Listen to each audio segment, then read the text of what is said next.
Olá, gente, tudo bem com vocês? Espero que sim. Saudações estoicas a você que está aqui de novo para ouvir, refletir, pensar e tentar aplicar os ensinamentos estoicos para essa nossa ideia de reconfiguração do entendimento de quem nós somos no universo. Antes de mais nada, se você é um amante da filosofia, se você gosta de ou pretende se autoaperfeiçoar e entende que a filosofia é um caminho também que te leva ao aperfeiçoamento, não esqueça de se inscrever aqui no canal, que eu estou sempre subindo conteúdo sobre filosofia, autoaprimoramento, autoaperfeiçoamento humano. Eu já venho defendido isso em muitas das minhas aulas, dos meus vídeos, que nós estamos tendo e aprendemos a ter uma visão um tanto quanto, vamos dizer assim, exagerada de quem nós somos no universo, de quem nós somos em relação ao mundo. Então nós precisamos reconfigurar, recalibrar o nosso entendimento do que de fato nós podemos e de que de fato nós temos poder de modificar, né, em relação a nós mesmos, às outras pessoas e ao mundo. E como eu gosto de fazer, peguei um trecho desta obra fantástica, que é talvez uma das mais emblemáticas da história da humanidade, a meu ver, que ela tem muito a nos dizer, obviamente, todas as obras dos estoicos têm muito a nos dizer. Mas essa em especial eu tenho um apreço fundamental, que é as meditações do Marco Aurélio. Eu gosto desta tanto quanto eu gosto da obra do Epiteto. E eu explico por quê. Epiteto está, vamos dizer assim, no outro extremo de quem foi Marco Aurélio. Epiteto, a palavra epiteto do grego significa adquirido. Ele era um escravo. E como um escravo, ele tornou-se um estoico. Do outro lado, nós temos então Marco Aurélio, o grande imperador, o último imperador da famosa Pax Romana, né, esse momento da paz romana, o grande imperador. Então nós temos os dois extremos, né? Por um lado, um escravo, né, que tinha sua liberdade tolhida e posteriormente foi libertado e se tornou um estoico, né, com todas as adversidades de sua vida, muito maior, sem dúvida, do que o Marco Aurélio. E o Marco Aurélio, então, né, com todo o poder do mundo de um imperador, que poderia ser tão poderoso e exercer seu poder de uma forma tão desregulada como foi o caso de Nero, mas ele preferiu ser um estoico. E veja bem, Nero foi educado por Sêneca. Isso é interessante. Então veja, quer dizer que Sêneca não foi um bom professor estoico para Nero? Não necessariamente. Falei já no outro vídeo que, primeiro de tudo, a pessoa precisa querer mudar, né? Se a pessoa não quer mudar, se a pessoa não quer entender e compreender, nós temos um impasse. Se você não quer mudar, pode trazer o melhor professor do mundo, que nada vai adiantar. Então esse é o primeiro tópico interessante, essa possibilidade que nós temos. O estoicismo nos mostra isso. Nós temos Epiteto, que eu gosto muito da obra, porque é uma visão de alguém que teve muitas adversidades em sua vida, né?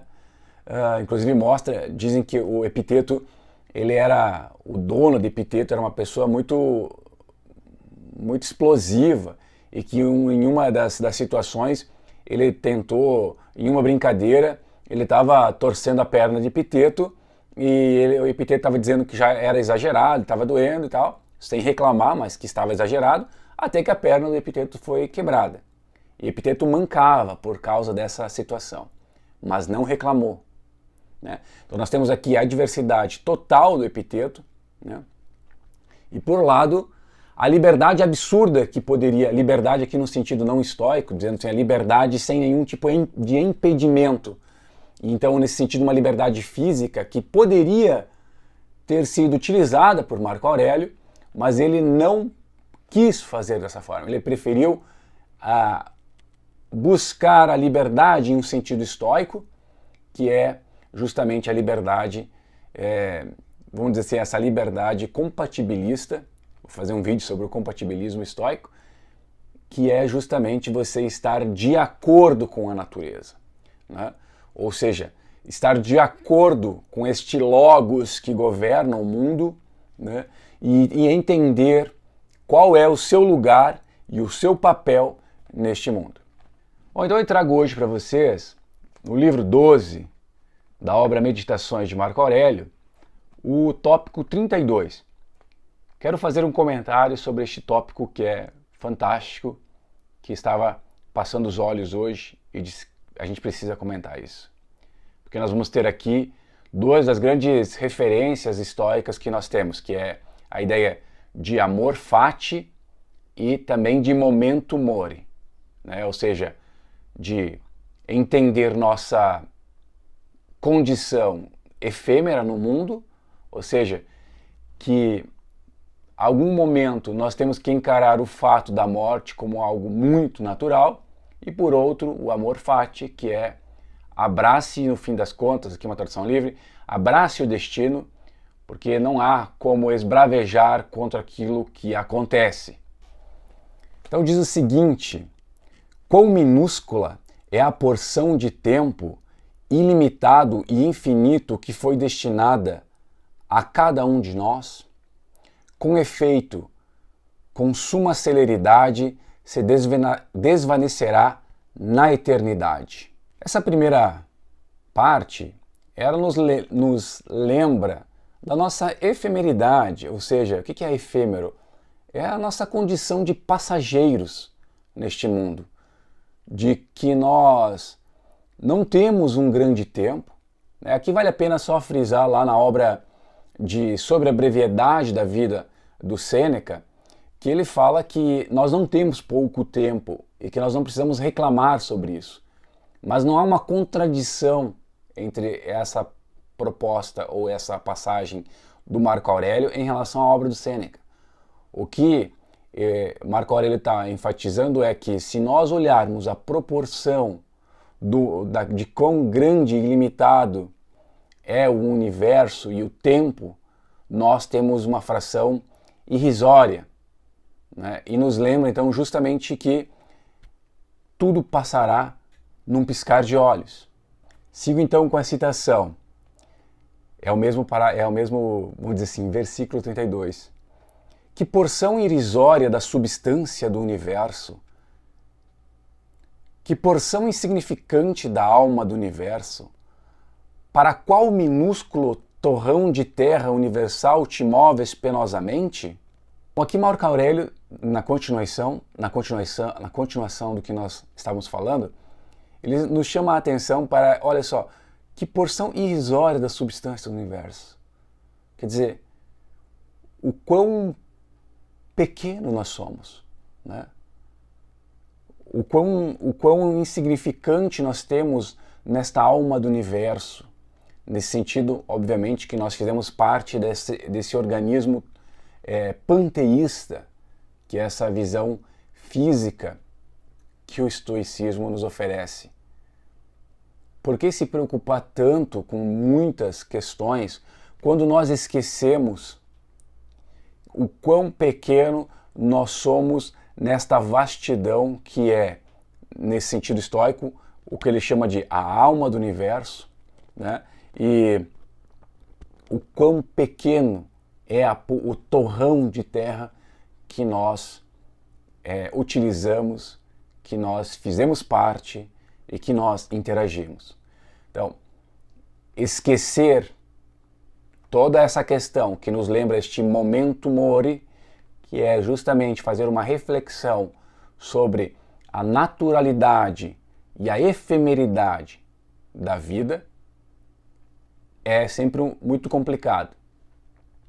Nós precisamos, nesse sentido, prestar atenção, o que ele nos está chamando a atenção aqui, prestar atenção para entender quais são aquelas distrações que nós colocamos diante nos olhos para esquecer essas questões que são as de primeira ordem e que são as mais importantes de nossa vida.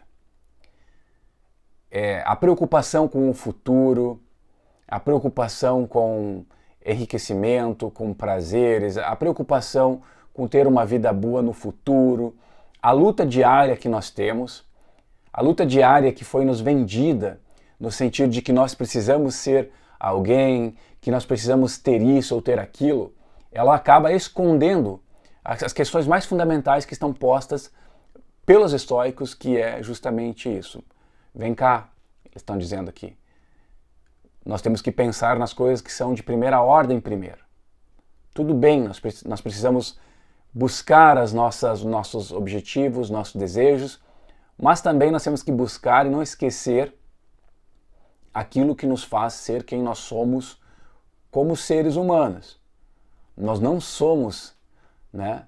Nós não vivemos como diz o Sêneca. Por que vives como um ser imortal? Né? Eu já fiz um vídeo sobre isso.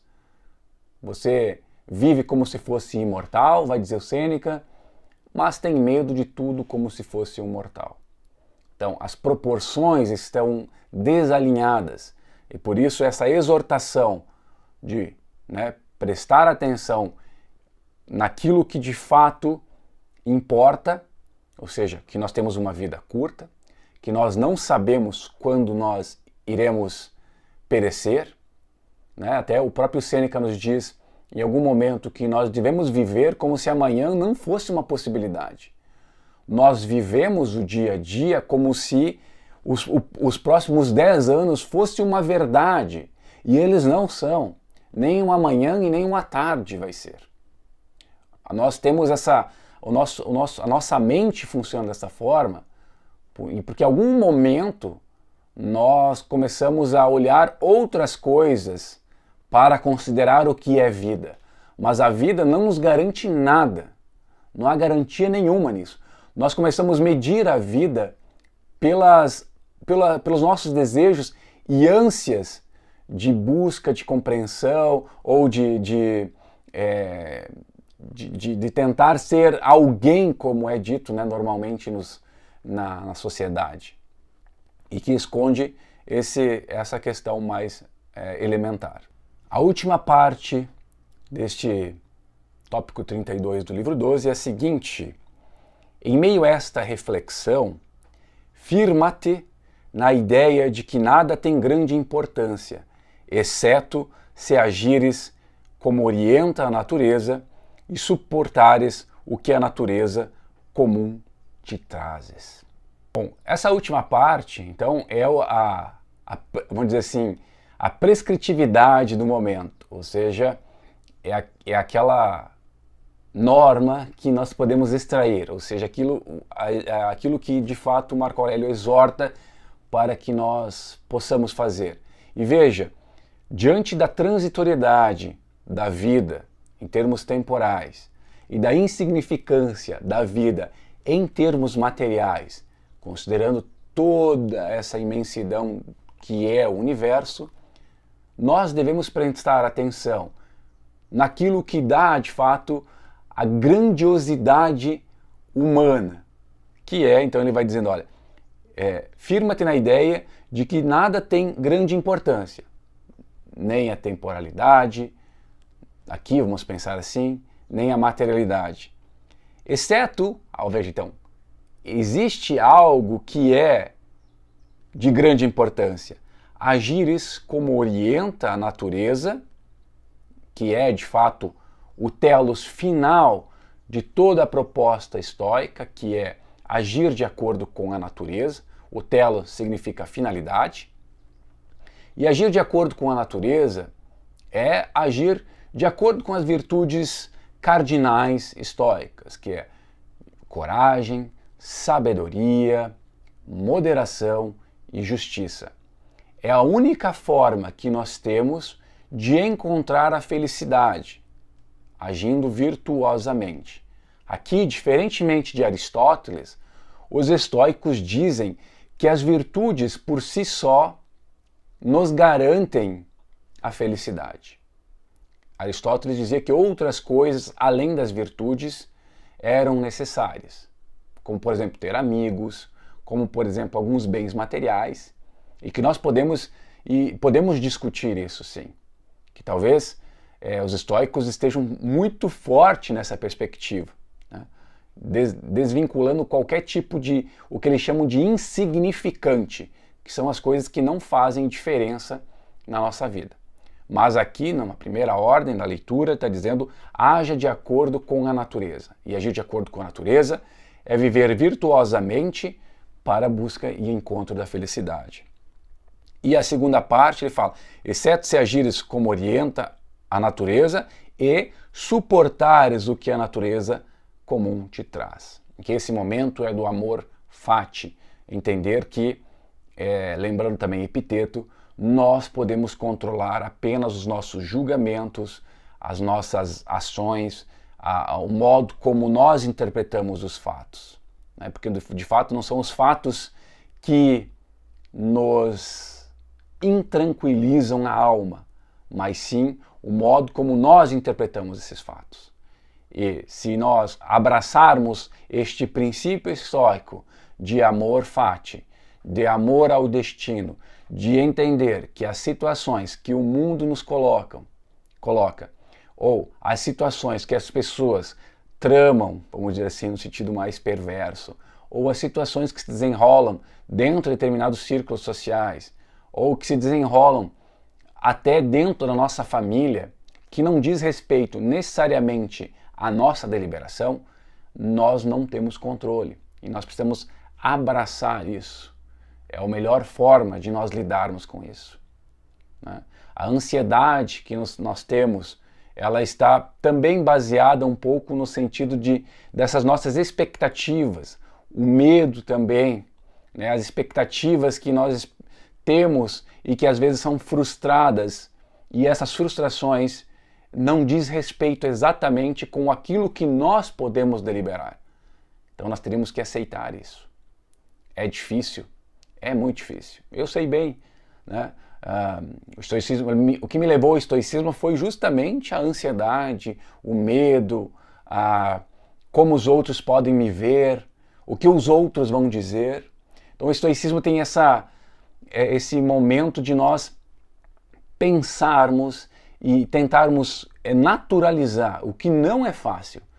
É como se precisássemos recalibrar hábitos, recalibrar o nosso cérebro, se é possível dizer isso, para que nós possamos prestar atenção unicamente naquilo que nós precisamos e temos de fato controle.